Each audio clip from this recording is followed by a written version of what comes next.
Complaint మీద అప్పుడున్న DGP Mahender Reddy గారు మాట్లాడలేదు, అప్పుడున్నటువంటి ఇంటెలిజెన్స్ డీజీ అనిల్ కుమార్ గారు మాట్లాడలేదు, ఇప్పుడు ఉన్నటువంటి డీజీపీ గారు మాట్లాడతలేరు, ఇప్పుడు ఉన్నటువంటి ఇంటెలిజెన్స్ చీఫ్ శివధర్ రెడ్డి గారు ఎందుకు మాట్లాడతలేరు?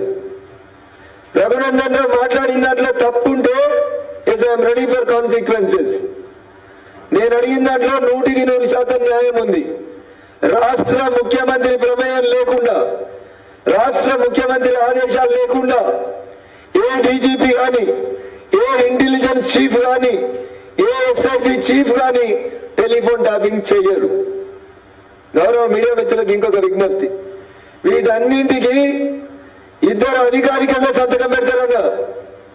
ఒకరు రాష్ట్ర చీఫ్ సెక్రటరీ, రెండో రాష్ట్ర హోమ్ సెక్రటరీ. వీళ్ళ పేర్లు ఎందుకు బయటకు వస్తలేవు? చంద్రశేఖర్ రావు అనేటువంటి ఈ టెలిఫోన్ ట్యాపింగ్ జరిగినప్పుడు ఈ రాష్ట్ర ముఖ్యమంత్రిగా ఉన్నటువంటి వ్యక్తిని ఎందుకు మీరు ముద్దాయిగా చేస్తలేరు? ఎందుకు మీరిద్దరు మాట్లాడుకుంటున్నారా? కాంప్రమైజా? పార్లమెంట్ ఎన్నికలలో బీజేపీని దెబ్బకొట్టేందుకు కాంగ్రెస్ బీఆర్ఎస్ కలిసి ఆడుతున్న నాటకమా? ఇఫ్ ఎవ్రీథింగ్ ఈజ్ క్లియర్, పాలేంది నీళ్ళేంది అనేది ప్రజల ముందు ఉంచమని ముఖ్యమంత్రి గారిని, రాష్ట్ర డీజీపీ గారిని డిమాండ్ చేస్తా ఉన్నా. చివరికి ఒక మాట, రఘునందన్ రావు ఒకరోజు ఈడీ దగ్గరికి పోయి కంప్లైంట్ ఇచ్చిండు. మా మీడియా మిత్రులు అనుమానపడ్డారు, ఈడీకి దీనికి ఏం సంబంధం అని.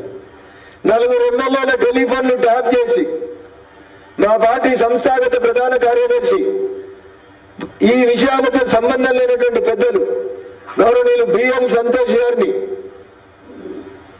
ముద్దాయి చేసేందుకు ఉరుగురికి పోయిన సైబరాబాద్ నాటి కమిషనర్ స్టీఫెన్ రవీంద్ర 30 కోట్ల కార్లు ఉన్నాయని చెప్పిండు.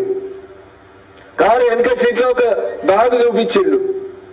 30 కోట్లు ఇవ్వనడు దాకా కోర్టుకు రాలే, 30 కోట్లు ఇవ్వనడు దాకా పబ్లిక్ డొమైన్లోకి రాలే. ఏడిపోయినాయి 30 కోట్లు? తీసుకుపోయి ముఖ్యమంత్రి కప్పం కట్టినా స్టీఫెన్ రవీంద్ర గారు. నేను అదే రోజు ఈడీ కంప్లైంట్ ఇచ్చిన, పైలట్ రోహిత్ రెడ్డితో సహా ఆ 4 ఎమ్మెల్యేల మీద ఇన్వెస్టిగేషన్ జరగాలని. ఏం చేశారు మీరు? ఆ 4 ఎమ్మెల్యేలను తీసుకొచ్చి ప్రగతి భవన్ నించుకున్నారు. ఆ 4 ఎమ్మెల్యేలను మీ హెలికాప్టర్లు ఎక్కించుకొని వచ్చి మునుగోడులో కోమటిరెడ్డి రాజగోపాల్ రెడ్డి గారిని ఓడగొట్టని పెట్టిన బహిరంగ సభలో ఇగో కడిగిన తెలంగాణ ఆణిముత్యాలను చూపించారు. సమాజం ముందు ఇన్ని ఆధారాలు ఉంచుతుంటే రఘునందన్ ఎందుకు రేవంత్ రెడ్డి గారు మాట్లాడతలేరు? అయ్యా మీరు మొదటి బాధితుడైతే నేను రెండో బాధితుడిని, పదే చెప్తా ఉన్నా.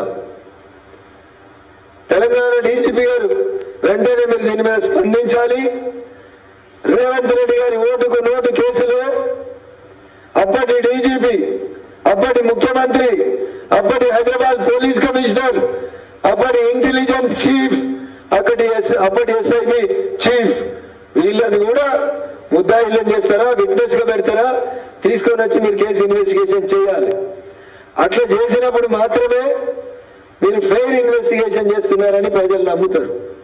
లేకపోతే రేవంత్ రెడ్డి గారి టెలిఫోన్ ట్యాపింగ్ పక్కకు పెట్టి మిగతా Dubbaka telephone tapping, Munugode telephone ట్యాపింగ్ల గురించి మాట్లాడితే, హీరోయిన్ల టెలిఫోన్ ట్యాపింగ్ల గురించి మాట్లాడితే ఓపెన్ గా చెప్పింది కదా రాధాకిషన్ రావు గారు అనే రిటైర్డ్ డీసీపీ, రాజపుష్ప కంపెనీకి వెళ్ళి పెద్ద మొత్తాల డబ్బులు తీసుకుపోయి బీఆర్ఎస్ పార్టీకి వెళ్ళి పోటీ చేసిన